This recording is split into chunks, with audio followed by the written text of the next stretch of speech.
Way back in 2005, two brothers set off on a road trip that would save the world and change television. David and Sean Cassidy. No, not the Cassidys. That's a waste. No, it's Sam and Dean Winchester. All right. For 15 seasons and 327 episodes, Supernatural took audiences on a wild ride of family, fate, and faith with a rocking soundtrack and a seriously cool car. But that was then, Bobo, and this is now. And yes, the show has quote-unquote ended, but we're not quite done with the journey. No, we're not. And that's why we're watching it all over again, or for Rob and me, for the first time, That's right. diving deep into every episode of Supernatural with the fine folks who made it. And we're taking you along for the ride. Whether you like it or not. I'm Rob Benedict. I played Chuck Shirley, a.k.a. God. Spoiler. Yeah, it is a bit of a spoiler, but hey, spoilers are fair game here. Fine. And I'm Richard Speight Jr., and I played the Trickster, also known as the Archangel Gabriel, and I did a little bit of Loki work in there. Okay, you know we're running out of time. Okay, well, we'll be talking about the entire series, so whatever we say, accept it. You've been warned. So buckle up and settle in. Because this, my friend, is Supernatural, then and now. Hi, everybody. This is Rob Benedict. And my name is Richard Speight Jr. Yes, it is. And we are talking about Season 1, Episode 16. Shadow. The brothers head for the big city, Chicago. The Windy City. That's right. Okay. The hyperventilating city. To investigate some violent deaths. Sam and Dean rule out wild animals or werewolves when they notice some of the blood splatter seems to be in the form of a symbol. Hey, Sammy, blood is splattered in the form of a symbol. Couldn't be a fox. Fox don't do that. That evening, the boys are at a bar where the last victim worked. Yeah, sure. Having a drink. They drink a lot. Yeah. And discussing the clues that they've collected when Sam sees Meg Masters. Meg Masters? Who we remember from a couple episodes ago. Yeah. She's the girl that he met at the bus stop on his way to California to meet Dad after he left Dean to deal with the scarecrow. Right, exactly. They kind of bonded, those two. And they bonded. They had a real bond. Now, what Sam didn't know... But Sam didn't know that there was something else happening. Yeah, something because, he left her to go on her merry way. He went back and joined Dean. But she actually had, killed a truck driver and bled him out and talked to some creepy guy. Now, she filled a goblet of blood and talked to somebody. Now, in her defense, this episode predates cell phones. Right. So a lot of times you had to use a goblet of blood. People often call people through goblets of blood. Yeah.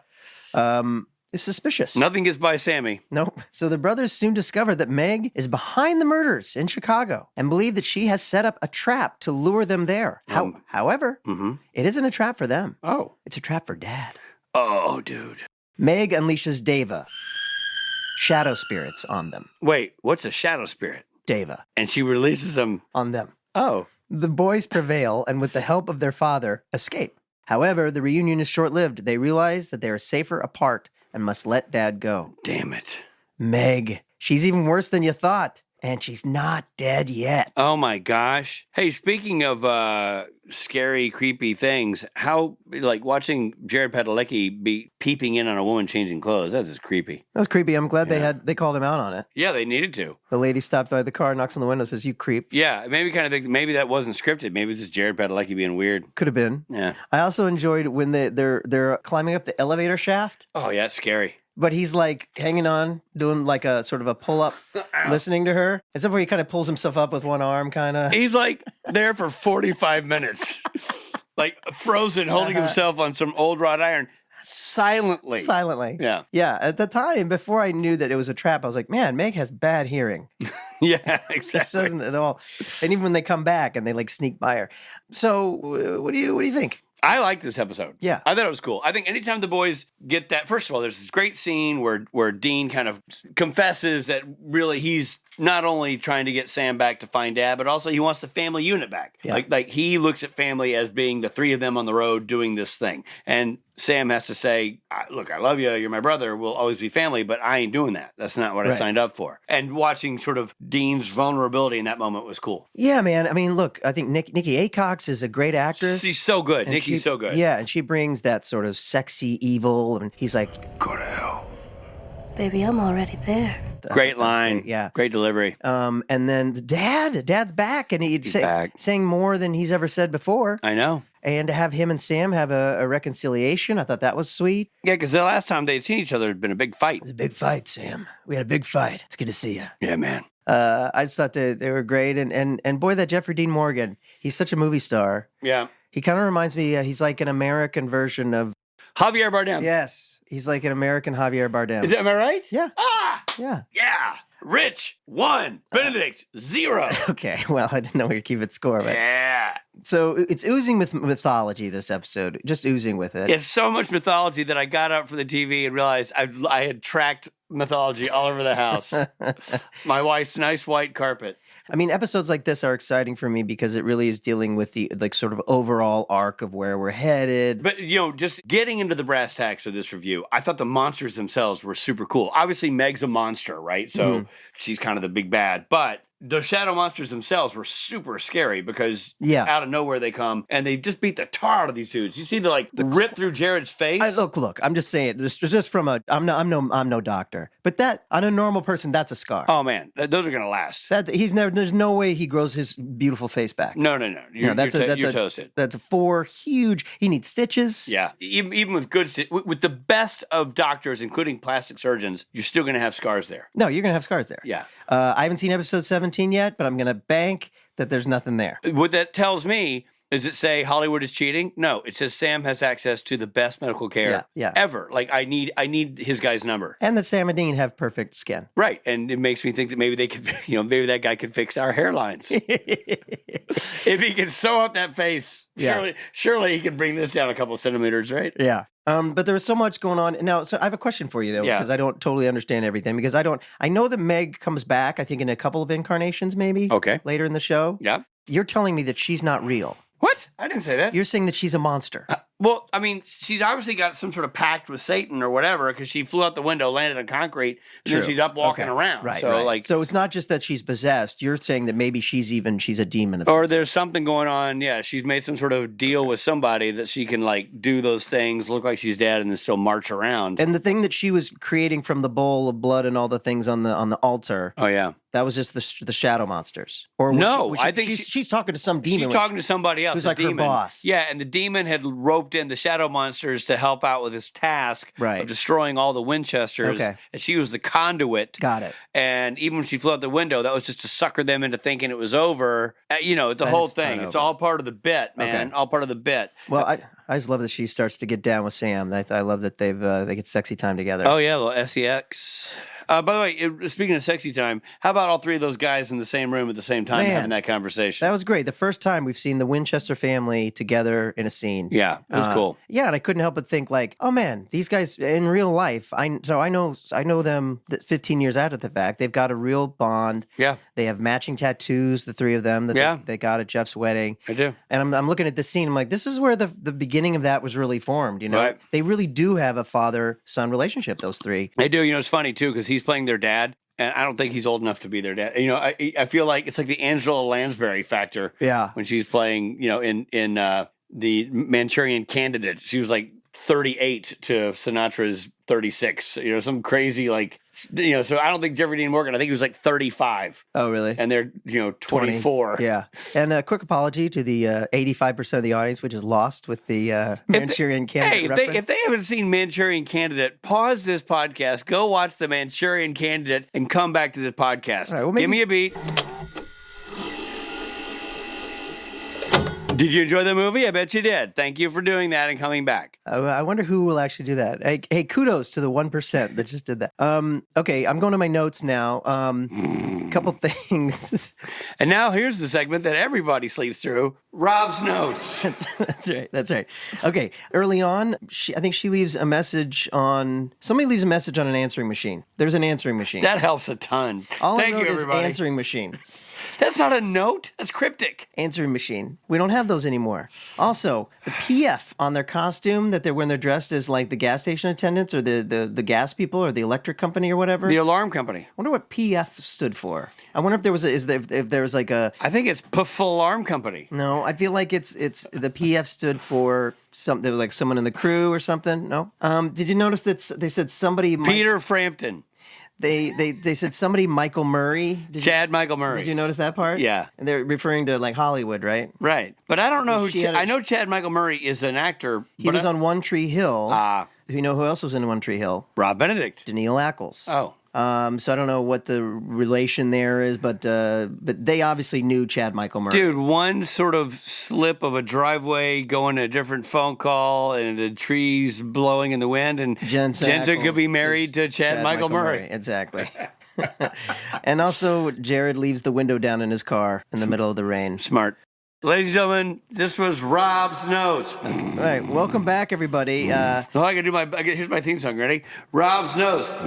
Yeah, what'd I miss? Oh, that's the whole theme song. Yeah. That's great. That's really fun. Okay, so this episode, I'm gonna give it a full beard. This is Shadows. Yeah, full beard. Yes, Richard. This is Shadow, the episode we've been talking about for the last 20 minutes. Yeah, full beard. Full beard. I'm gonna give a Brad Creasser full beard. Okay. Speaking of Brad Creasser, our interview today. That was foreshadowing. It was foreshadowing, yeah. Because Shadow is the title, and Brad Creasser is our guest. Foreshadowing. I see what you didn't do there. Yeah. All right, the main camera operator of Supernatural for 14 and a half seasons. He even served as DP on 10 episodes. Yep. Credits include Smallville, Wrong Turn 2, Masters of Horror. Wrong Turn 2! After all that discussion of Wrong Turn with the Benders. Ladies and gentlemen, our good friend and colleague, Brad Creasser.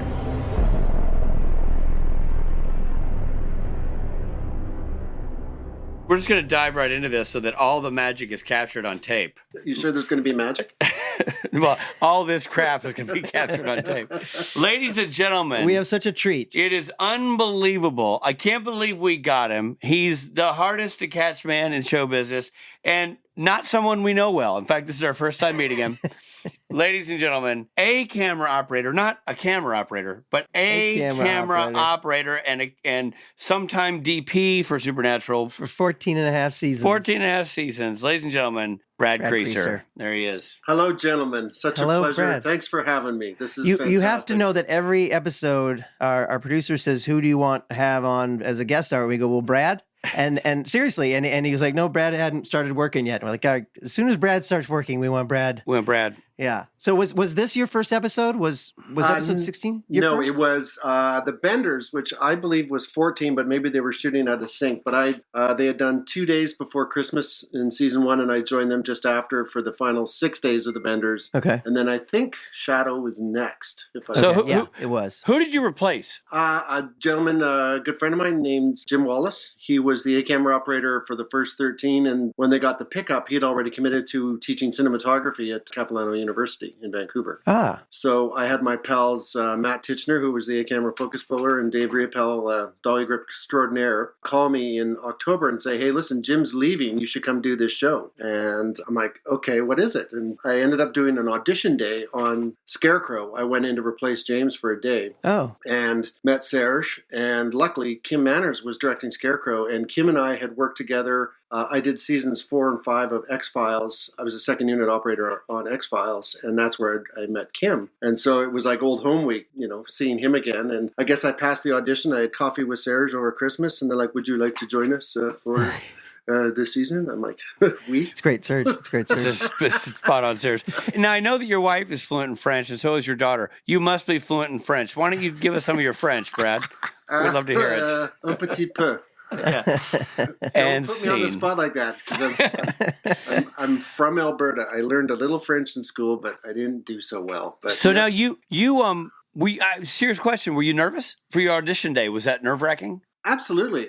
Coming into a new show, I mean, luckily I did know some of the crew, people that I had worked with in the past, but it's always intimidating. A new DP I had never met. I was just coming off Masters of Horror with 2 of my favorite cinematographers, Attila Zalé and John Joffin, and we were just finishing around Halloween, and Scarecrow came up, and yeah, but it's intimidating, and I only met Jensen that first day. Jared wasn't in, and I was actually pretty impressed with how camera savvy Jensen was. He knew the camera. He was like, hey, this guy kind of knows what's going on. For a young guy, it was impressive, because a lot of young actors are like, just clueless, in terms of camera sense of what we're doing on our side of it. So I'm like, okay, well, this is cool. Now, when you came in to audition, did the B camera become A and you came in as B, or did you come in as A that day? I came in as the A operator. I guess Jim had a day off, or they told him to stay home for a day. I can't remember actually the circumstance. Or maybe he was standing just behind the scenes in a fake mustache watching you. Do you remember what on Scarecrow you shot?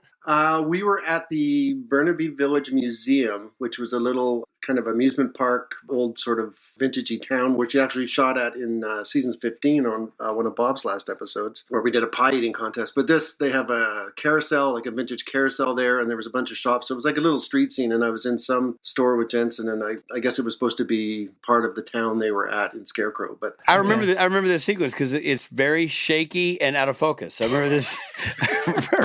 No, it wouldn't have been out of focus. That's Matt. Don't I think as you were kicking him, because I was like this, but no, it was really cool. We had a good day, and then I heard a few weeks later, I got a message from Serge, and we met, and they invited me to join, and it was great. And it was nice because Jim Wallace and I, the previous operator, he and I worked together years ago. He was the B camera focus puller when I was A camera doing Time Cop, the Jean-Claude Van Damme movie back in 92. So what did you got to tell everybody, because you've told me the story, what did Jean-Claude Van Damme call you on that movie? He had just released Hard Target, which was the movie before Time Cop, and he was really nervous about focus. So after every take, he would poke at me and go, "Hey, focus guy. Okay, for you, hey, focus guy." And and then Peter Hyams, who was the director, DP, producer, writer of Time Cop, gave Van Damme heck for like, you don't know anybody's names. Like, these people are out here busting their butts for you, and you can't even know their name. It was like, "Hey, script lady. Hey, focus guy." And focus guy. He walks on set one day and he's all sheepish. He goes, "I don't know anyone's name. What's my name?" And I go, "Action guy." So either he's going to kick me in the face or he's going to laugh. And luckily he laughed. So that's funny. That's my company name, Focus Guy. Yeah. So what you guys call Brad that on set? But that's his company name, for real. Really? Focus Guy. Oh, that's good. Focus Guy, which I now just go by FGI, Cinematographer. FGI. Now that I'm a big-time DP. Yeah. Just hold that thought. We're coming right back.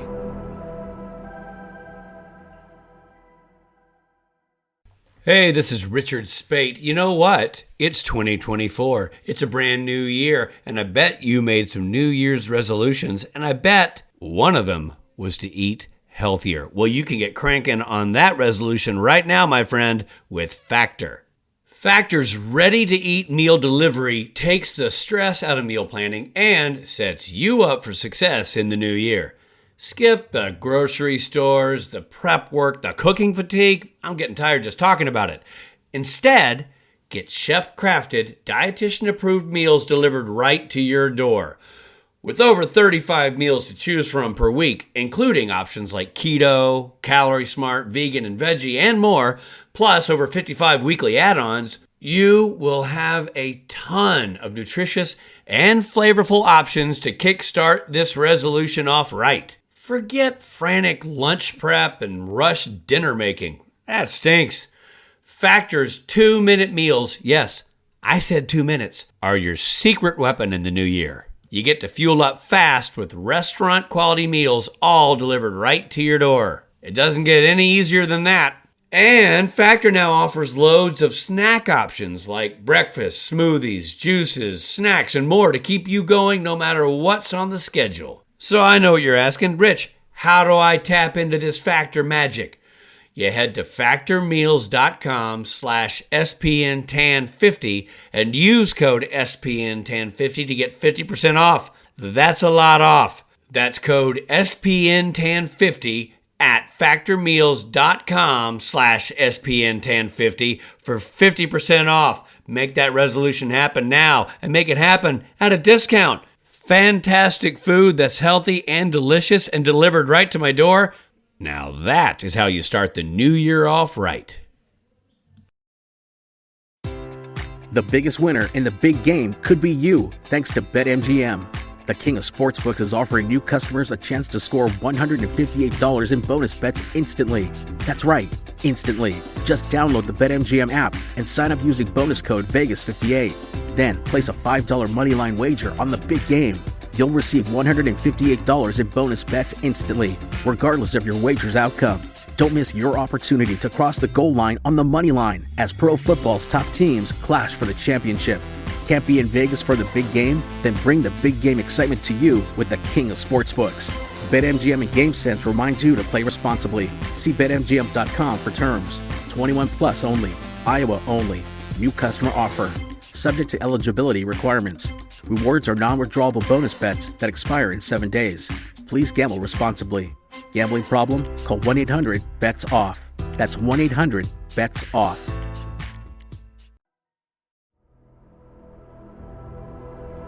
Hey, everybody. Thanks for listening. And now back to the episode. Hey, so who was the B camera operator when you started?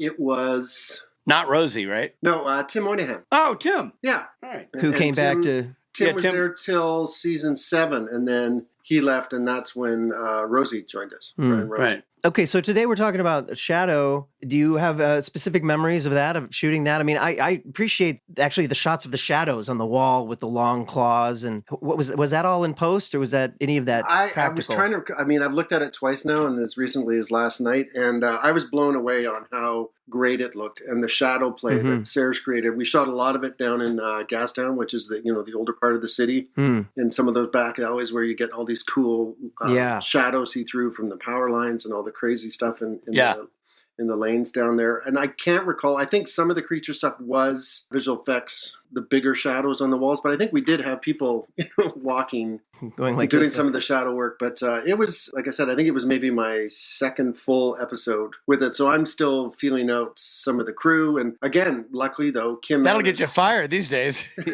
Kim Manners at the helm. So Kim was great. Kim was probably the best director I've ever worked with, and probably will never work with someone quite that good again. He had a way about his shot visualization that he would give me a setup, and I'd literally sit there going, Kim, I don't know how I'm going to do this. And he'd go, you'll work it out. And he'd walk off and leave me. And I was just daunted. Like, how are we going to, he came up with these crazy designs and these shots that would always get used. He would do a shot up to a certain point and then cut. I'm like, well, what? We got to come around and we'll get that. He goes, no. They'd be expecting that.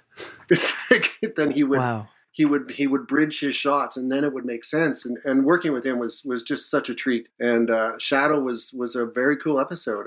It's the first time I met Nicki Aycox. That was our first Meg. Yeah. And because I wasn't there for her introduction in one of the earlier episodes. But it was just a great experience. I remember there's one sequence I was watching last night when Dad shows up and the boys are at, I guess they're in a hotel room. Then the demon shows up and starts throwing them around the room, and Sam lights a flare and blows out the room to send the demons away. And so we were all handheld, and it was crazy action. And it was a small set they had built on stage. And I remember, because it was handheld and it's like there's smoke and they had this bright light in the middle of the room to do the whiteout, basically. I'm handheld coming backwards with Jeffrey Dean and Jensen, because they're all beat up and wounded. And I remember leading them, and I had to back into a closet. Dave's grabbing me into a very narrow space, hand to the doors. They open the door, and then I have to come out and get in front of them and coming back into the hallway. And it was just one of those crazy Kim Manners shots that just keeps going. It's like, oh, so we're going to cut when they get to the car. No. We're going to do this.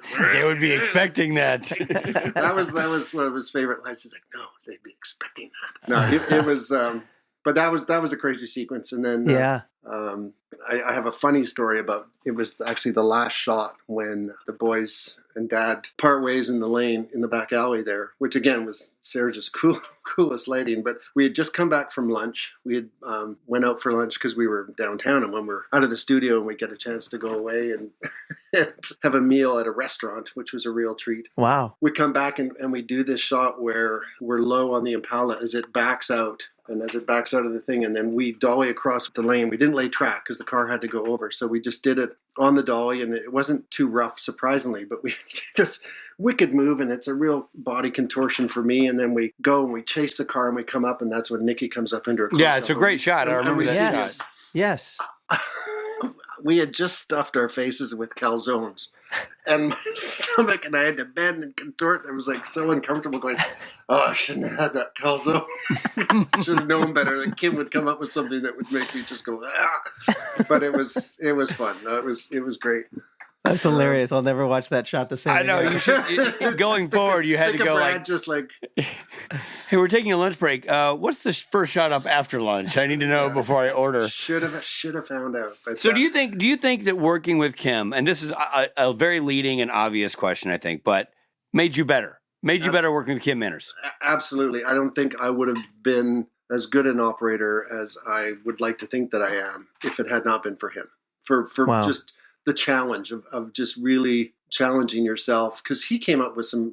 I've never done crazier shots than I have with Kim Manners, like low angle prisms and having to use video goggles because you just can't execute the shot any other way. And of course, in the first 3 seasons when we were still shooting 35 mil film, pretty much I was a traditionalist, and a lot of guys were in those days, is that you have your eye to the eyepiece on a film camera, because if you take your eye away from the camera on a film camera, you can fog the film. Any light going in the eyepiece can end up hitting the image in the camera. So if you're not doing it, if you're going to try and operate off a monitor, which is now more commonplace with digital, not so much back then with that. So you're contorting with the camera, you're down low, you're up high, you're twisting and turning. I called it Fisher yoga because the dollies are Fisher dollies. So I'd call it Fisher yoga. And Kim would just make us work for it. Wow. Yeah. When you say video goggles, what are video goggles? I forget, one of the operators had a pair that I borrowed for a shot because I had no other way I knew how to do it, that you could plug in to the video tap on the camera and you could see an image in goggles. Here, so it was a monitor, but you still sort of goggles. see it's like a built-in like this, and then I could still operate the camera, but it's very disorienting because you're not. I like being with the camera, and now you're back a bit. You're just holding the pan handle and holding on for dear life. Yeah, because Kim would do that with us with these shots. He would go through set just skimming the floor from these wide lenses and then coming up over a bed, and that was one of his other episodes, I think. But yeah, it was challenging. His episodes always seem to have a lot of action. Like he doesn't shy away from action. He really, I feel like I get to see, like, I felt like that when we see Jared sort of climbing up that, whatever that is, an elevator shaft. Oh, the elevator shaft. Yeah. And that felt unique. Like we really hadn't seen Sam do something that physical yet, really, like that. It felt very, Yeah, and it certainly heavy. Certainly, this was a very unique use of light in that regard. And you mentioned fake, the visual effect, but there were some practical shadows in there for sure. Oh, because definitely. There's that shot where you guys kind of come around the horn with Jared, and as Jared sort of passes by this one area, his giant shadow is thrown against the wall. Like it's clearly part of the lighting scheme of Sayers and the battle plan of Kim. Yeah. And it looks so cool. Yeah, and it looks as cool as the fake ones. It's almost like it was great that they did that, because then when the monsters come in, you've bought into the idea that giant shadows are being cast already. You know what I mean? Yeah, no, I was, again, like, looking back at it again, it's been so many years since I had seen that episode, and how much it holds up, like how scary and visually interesting it is. And it's like the first season, there's some really great episodes. And for such an early start, like any first year series always has its bumps and knocks trying to get going and find itself and find its identification. No question, that early on in the series, these guys had it figured out. Yeah. And I was just happy to be part of it. It was, who knew it would turn into 15 years? That we'd still be talking about it this many years later. Exactly. There's one part of that episode that kind of made me chuckle, which was the first scene. It's the gal just kind of walking down this alleyway, headphones on, you know what I mean? And before the first attack. And what I laughed about is this girl is playing a, blasé 20-something hipster walking down the street. Suddenly it's freaking gale force winds blowing what looks like a newspaper factory overturned, and like it's just debris and wind, and she's like doop to doop, la-da-da, whatever. Yeah. Gale force winds on another night in Chicago or wherever the hell they are. And it just made me laugh. We always laugh at the Vancouver weather. Like, it seems to be raining even more this season than it did in later seasons. I don't know if you got shot around the weather later, but it's raining all the time. I think maybe in 15 years, we maybe stopped once for weather. It never, keep shooting, evacuate the production office, but we're still out shooting, Wow. I know when you stopped for weather, because it was my episode in season 2 out at the university when the wind was so bad that it started lifting sheets of plywood off a pile and flinging them. Oh my God. Was that your first episode? Trickster. Yeah. Was it really? Yeah. Yep. With Ding Ding. Brad May. Bradford May. Yes. Bradford May. Or Ding Ding, as they call him in the biz. Ding Ding, my champion was his nickname. Really? Yeah. And he would go to Sayers, okay, Sergi Loney, what are we going to do? Ding Ding. Well, I never knew that. So we have pre-made questions for you. We have questions for you. Almost seems silly to ask, but no, written by a professional, and we're just the people delivering the questions. So you're often right in the actors' faces, probably the most physically close to the person, not in front of the camera. What's that seat like? It's the best seat in the house. I mean, as the operator, you're there, and you're so close to the actors that you really feel part of it, and you really see the performance, and there's the saying that goes with the Society of Operating Cameramen, the SOC, is their slogan is "We see it first," and it's true. I mean, you're there. The breath of the actor is practically on you. So even more intimate than the directors that even don't sit at the Village, even sit beside the camera, which, there's few and far between now. But it's a great job. It's the best job on set as the operator. And a lot of actors, and especially with Jared and Jensen, there really became a trust. And a lot of the cast, they would, at the end of a take, I would come off the eyepiece and I'd look up and they'd look at me and they'd be like, is that okay? Yeah. To have that, to say, yeah, it's great. And they trust me. That was amazing. It was. As a recurring, as a recurring actor, like your face was, especially. I'm sorry. Were you on the show? Who did you play? Oh, wow. Wow. Tough crowd. Sorry. No, I should be nice to Rob. I want to be nice to Rob. You're supposed to be mean to me. I've seen Spate too much in the last couple of years. So it's I miss you, Rob. I miss you too, Brad. Okay, I'm sorry. I digress. And then. When did you guys see each other? Was I not invited to one? Every time I go to Vancouver. I see him. Oh, you used to get to see Brad when you're out there working. Yeah. Every time. Yeah. Well, anyway, I was just going to say your face was one of the ones that, made me feel comfortable in the fact that you were a constant as well. Really, all the people we're talking about, you and Dave and Tishner when he worked there. You mentioned trust. And I think that's a really key word to use in your relationship with actors. And in any camera operator's journey, but also certainly yours, which is unique to all television, and that you ended up partnering with 2 lead actors, a third if you bring in Misha, maybe a 4th with Shepard, but for the most part, you're talking about 2 guys who are helming a show, and you being almost the 3rd consistent character. The guy who's always there for every scene, for every shot, for every moment. You don't switch camera operators for fights. You guys do that too. And so how did you find the arc of trust built with those guys? Because you didn't show up for episode 1. Here you are coming into the middle of season 1. How quickly or not quickly did you find the trust develop between you and Jared and Jensen? I felt it's, quite early on. And, I think it's partially my job is to try and make actors feel comfortable. Like I've always tried when we had a new guest star walk on the show, I'd always introduce myself and say, hi, I'm Brad, the camera operator, and welcome to Supernatural. And I think it's important to make people feel comfortable in front of the camera because a lot of actors, so many day players come in and they're thrown in and you're getting thrown into a machine that's like a freight train that's just running and you've got to keep up. But with the boys, I think it became quite apparent quite early because Jared already started abusing me pretty early on. I think, gosh, I can't even remember. It was another Kim episode in season 1 where Jared grabbed me from the side and gave me a great big bear hug and he cracked my ribs. So he was just like a big untrained puppy dog. Yeah, that didn't know his own strength. But I felt a connection with Jensen almost on my first day on Scarecrow. There was just something I was like totally impressed by him, and then later Jared as well. Of just they both were TV veterans. They had already done projects before. Jensen had a bunch of series, mostly in Vancouver, and Jared had experience as well. So I think them having some technical savvy to what's going on behind the camera really made a big difference for us, for me. Right. And I think they saw that I wasn't, a chimp and that they could trust, if I'm laughing, then they know they did the gag right. Or if, I come off the eyepiece and a gentle tear is flowing, then they know they were very receptive and very open to me early on, which I'm grateful for. And it forged, a bond with us and we'll be friends for life, I would like to think. And the same with you guys. I felt we had these great connections with these amazing actors and we had such a great group of people on that show. Mm-hmm. That this family, it's just an extended family that just keeps on going. And even, a couple of years out after it's over, it's still very much alive. Absolutely. Now, what's your process like? Do you read the scripts? You read the scripts, right? You sort of... Absolutely. Yeah. I didn't when I was a focus puller because it was more fun to watch what was happening and try and figure it out. But as an operator, yeah, you want to know, you have to know what's going on. So when the director says, well, later in the scene when this happens, you're like, oh yes, you have to know Sure. what's going on. You have to. Right. How far in advance do you get to look at the material?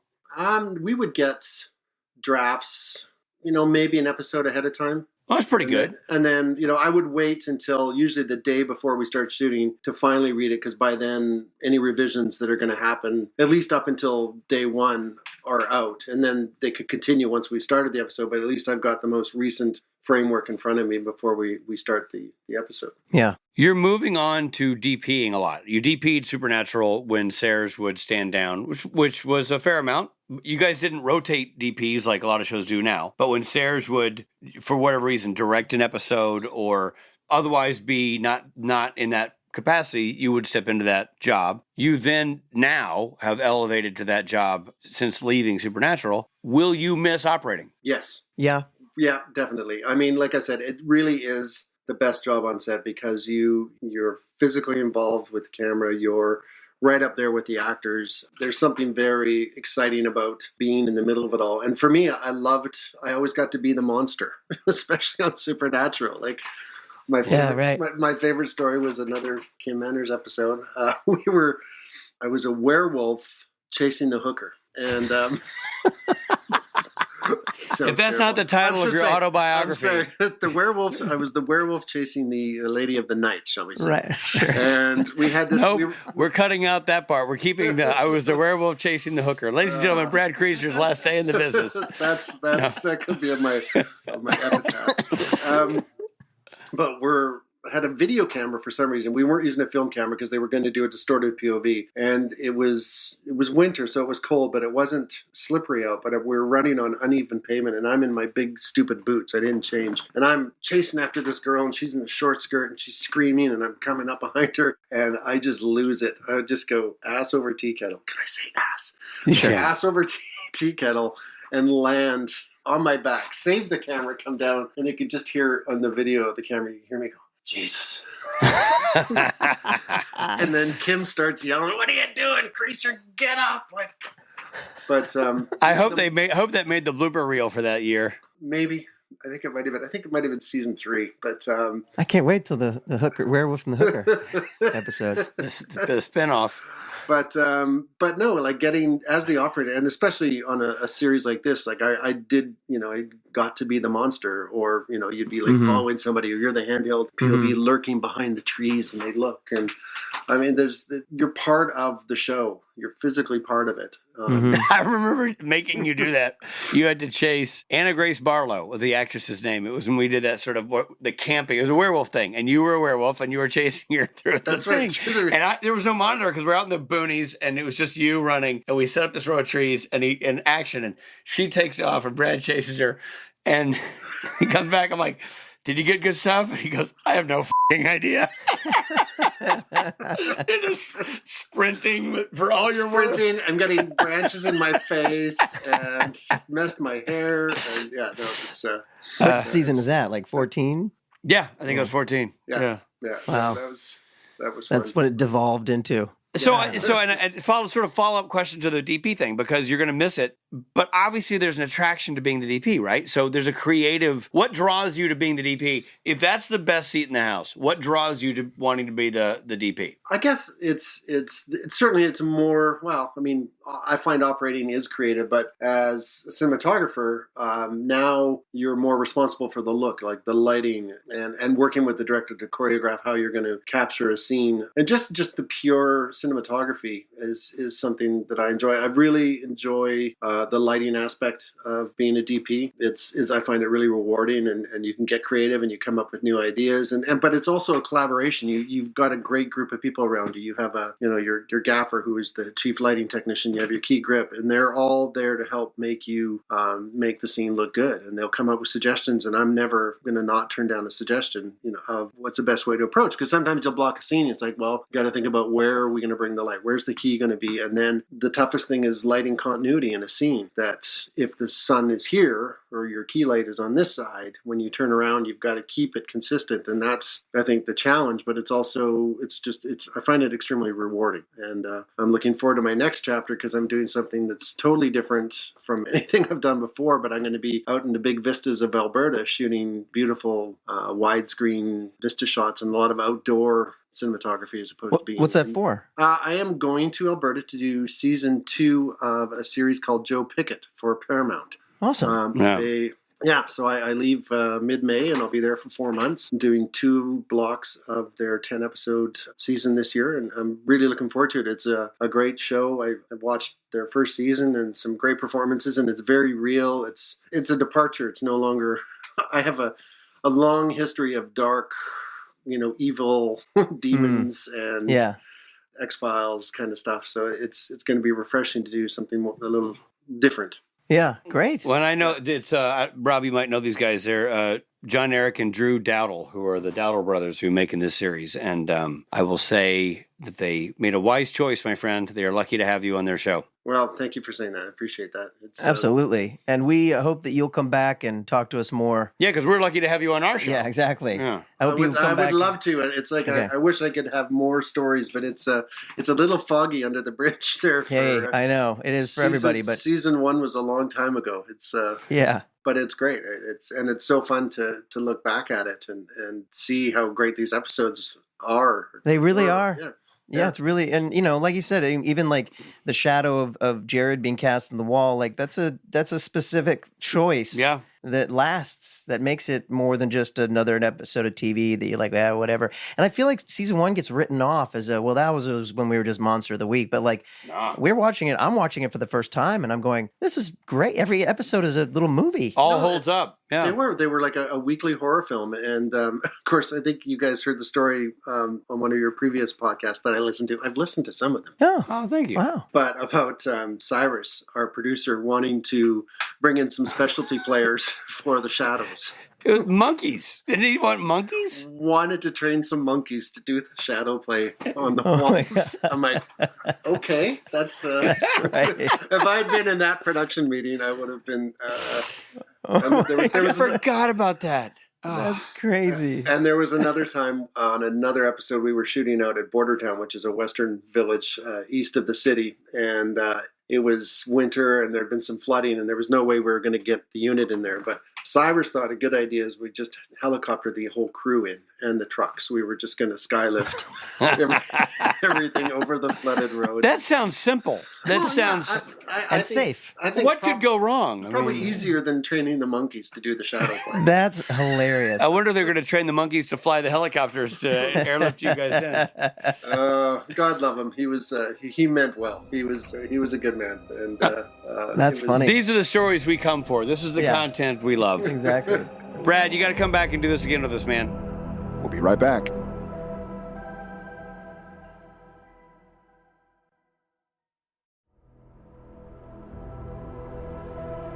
Thanks for listening. Now, back to the episode. There's nobody I love more than Brad Creasser. He's the best. And I had other things to ask him. I just thought, well, this will wait till the next time he comes on. Dude, totally. Honestly, I think his job is fascinating. I think he's incredibly good at his job, and he's incredibly well-spoken about what he does. Yeah. We got to have him back. Absolutely. And I love that he's on the front lines of this show. He really knows better than anybody what's going on. Because you're back at you big fat cats back at the monitors.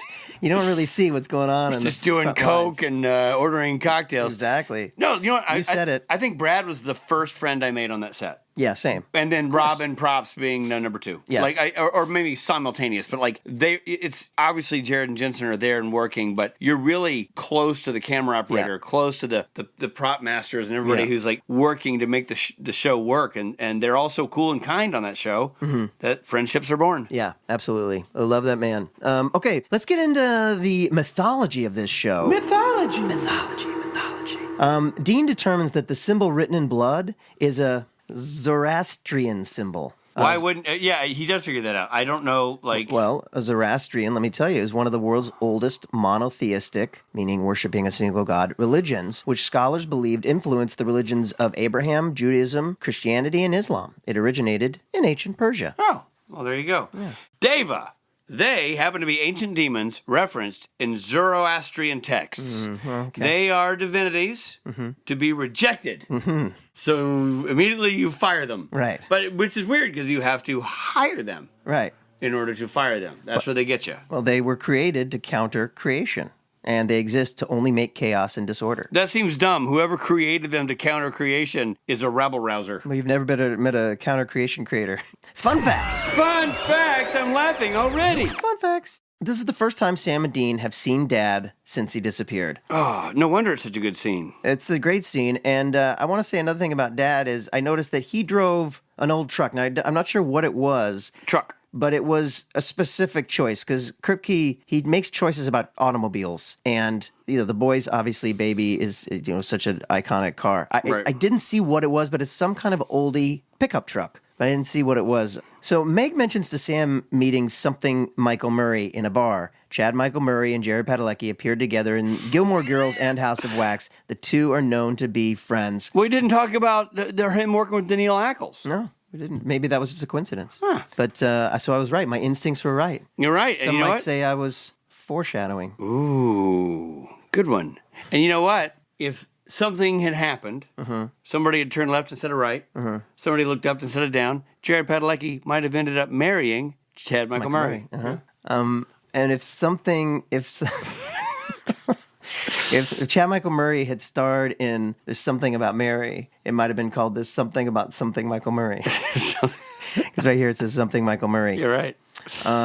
Anyway, the last episode to air Tuesday nights on the WB, this episode, it was then switched to Thursday nights. It would be on the CW starting for season 2. So it was the WB. This is the last, by the way, it's last 14 years. It was the last holdout. It was the only show on TV that originated on the WB. That's right.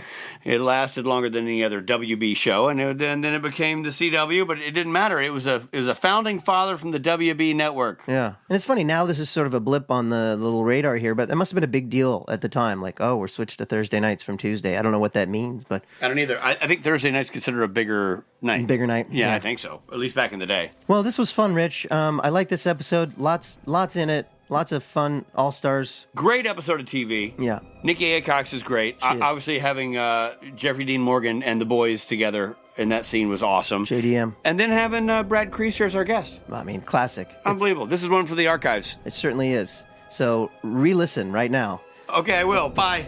Bye, everybody. This episode stars Jared Padalecki as Sam Winchester and Jensen Ackles as Dean Winchester. Guest stars include Nicki Aycox as Meg Masters, Jeffrey Dean Morgan as John Winchester. Shadow was written by Eric Kripke, directed by Kim Manners. Music by Christopher Lennertz, edited by Anthony Pinker. Executive produced by Eric Kripke and Robert Singer. Shadow originally aired February 28th, 2006. This episode of Supernatural Then and Now was hosted and executive produced by Richard Speight Jr. and Rob Benedict. Produced by Stephen Hine. Written by Stephen Hine and Haida Holscher. Edited and associate produced by Trey Boudet. What's up, Boudet? Music provided by Tim Wynn. The episode was recorded with the help of Sonic Fuel Studios and Fartoon Studios. This podcast is from Story Mill Media. For news on this and other podcasts, do yourself a favor. Follow Story Mill Media on Instagram and Twitter.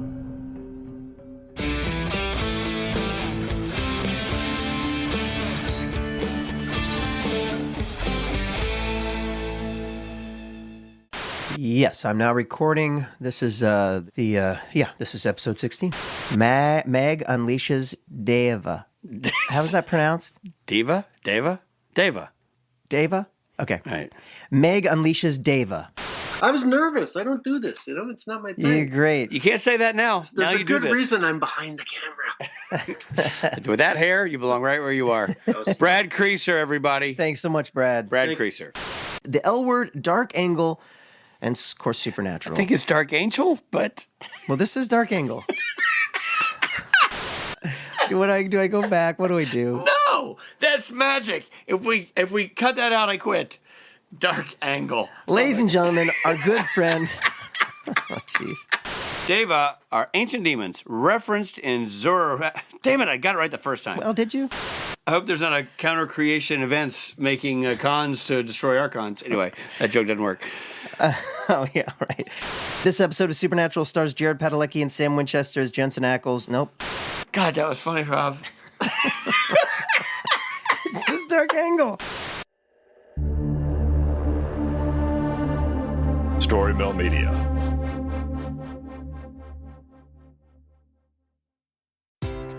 The biggest winner in the big game could be you, thanks to BetMGM. The king of sportsbooks is offering new customers a chance to score $158 in bonus bets instantly. That's right, instantly. Just download the BetMGM app and sign up using bonus code Vegas58. Then place a $5 moneyline wager on the big game. You'll receive $158 in bonus bets instantly, regardless of your wager's outcome. Don't miss your opportunity to cross the goal line on the money line as pro football's top teams clash for the championship. Can't be in Vegas for the big game? Then bring the big game excitement to you with the king of sportsbooks. BetMGM and GameSense reminds you to play responsibly. See BetMGM.com for terms. 21 plus only. Iowa only. New customer offer. Subject to eligibility requirements. Rewards are non-withdrawable bonus bets that expire in 7 days. Please gamble responsibly. Gambling problem? Call 1-800-BETS-OFF. That's 1-800-BETS-OFF.